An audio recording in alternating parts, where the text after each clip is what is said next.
Hello friend, आज का topic आपके लिए बहुत इंटरेस्टिंग होने वाला है। हमारे लाइफ में इतना दुख, इतना कष्ट क्यों है? आपको इसके बारे में क्या जानकारी है? हम कोई भी काम करते हैं तो फेल क्यों हो जाते हैं? इसके पीछे का वजह क्या है, वो कारण क्या है, वही मैं आपको इस वीडियो के माध्यम से बताऊंगा। और हमें क्या करना चाहिए कि हम सफल हो जाए। ये वीडियो देखने का आपको हर कुछ क्लियर हो जाएगा। और आपके मन में जो भी डाउट उठ रहा है, समझ लीजिए वो 2 या 3 मिनट का मेहमान है, उसके बाद वो उठेगा नहीं।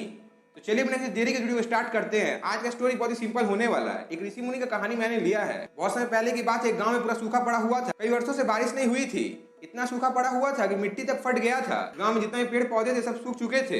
यहाँ तक कि पौधे का तो बात आप हटा दीजिए, जितने भी बड़े बड़े पेड़ होते हैं वो इस प्रकार से हो चुके थे कि अगर आप उसे हाथ लगा दीजिएगा तो पेड़ गिर जाएगा।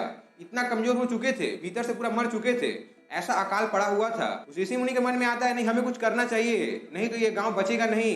यहाँ से सब लोग छोड़ के जा रहे हैं, हम क्या करें? उनके समझ में आता नहीं है। कुछ दिन तक तप करते हैं पर कोई भी परिणाम हासिल होता नहीं है। वो पूरा टूट जाते हैं। उनके मन में चलता है, नहीं हमें कैलाश जाना चाहिए, शंकर भगवान के पास जाना चाहिए। अगर वहां पर हम जाएंगे शायद शंकर भगवान हमारा कोई मदद कर दे। वहां से वो ऋषि मुनि कैलाश चले जाते हैं और कैलाश जाकर शंकर भगवान से कहते हैं, प्रभु आप हमारा मदद करिए, वरना हमारा गांव में कुछ बचेगा नहीं, पूरा खत्म हो चुका है। ऐसा अकाल पड़ा है जो 100 साल में कभी पड़ा नहीं था। हमारे गांव में हर इंसान मर रहे हैं, पशु पक्षी मर रहे हैं, पेड़ पौधे मर रहे हैं। आप कुछ करिए, आप कुछ कृपा करिए।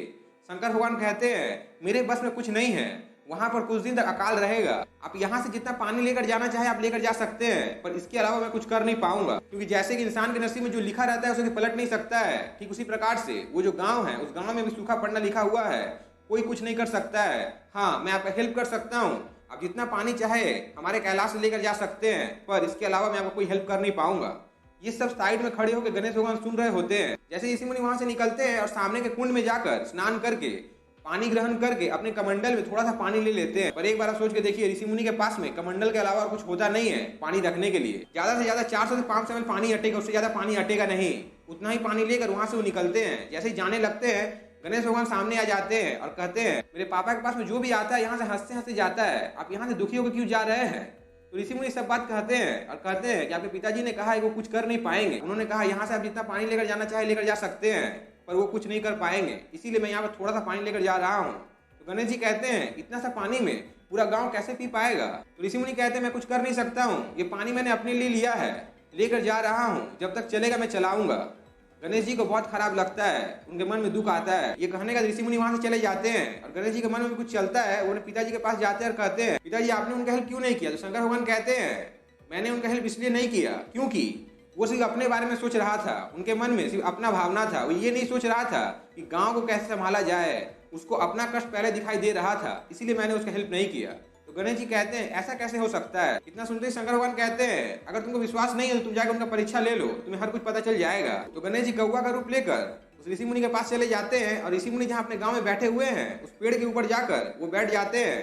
और जैसे ही कमंडल को नीचे रखा जाता है, कौवा आकर उस कमंडल को नीचे गिरा देता है और सब पानी नीचे गिर जाता है। वो ऋषि मुनि इतना गुस्सा हो जाते हैं, कहते हैं, मेरे पास में जल नहीं था, मैं कैलाश से जाकर अपने लिए जल लेकर आया हूँ, तुम्हें कौवे ने मेरा सारा जल गिरा दिया है। अभी कभी मैं तुम्हें शराब देता हूँ। कमंडल में थोड़ा सा पानी रहता है, उसके हाथ में लेकर शराब देने ही जाते हैं कि गणेश जी वहां प्रकट हो जाते हैं और कहते हैं, मैं तो आकर परीक्षा ले रहा था, मैं देखना चाहता था कि मेरे पिताजी ने जो मुझसे कहा वो सही है या नहीं। पर मेरे पिताजी ने एकदम सही कहा था, आप अपने लिए सोच रहे थे, इसीलिए मेरे पिताजी ने आपका हेल्प नहीं किया। इतना सुनते ही ऋषि मुनि उनके चरणों में गिर जाते हैं और कहते हैं, आप कृपा करके मदद करिए, मुझे अब अपने लिए कुछ भी नहीं चाहिए, पर इस गांव का कुछ हेल्प करिए।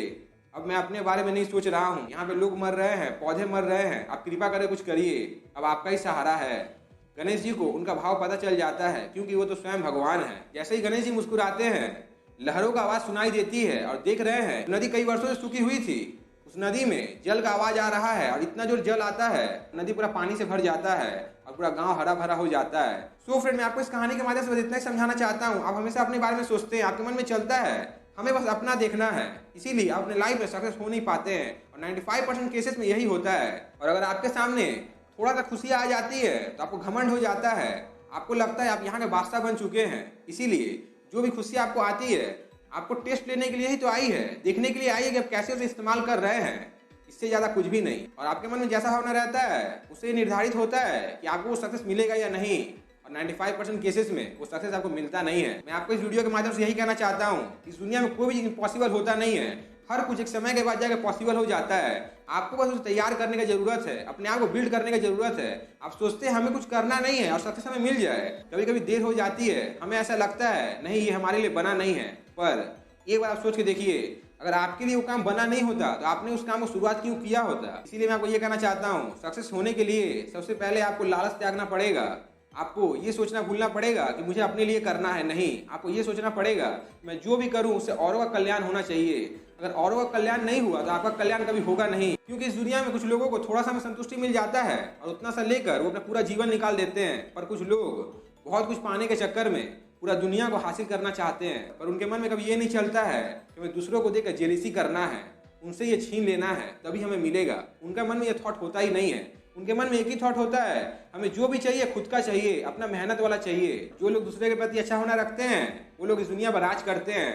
समय लग सकता है पर कभी भी अपने आप को तोड़ने की जरूरत नहीं है। आज के लिए बस इतना ही। आपने चैनल पहली बार आया, चैनल सब्सक्राइब करें, बेल आइकन प्रेस करें और वीडियो पहली बार वीडियो को लाइक और शेयर करें। Thank you.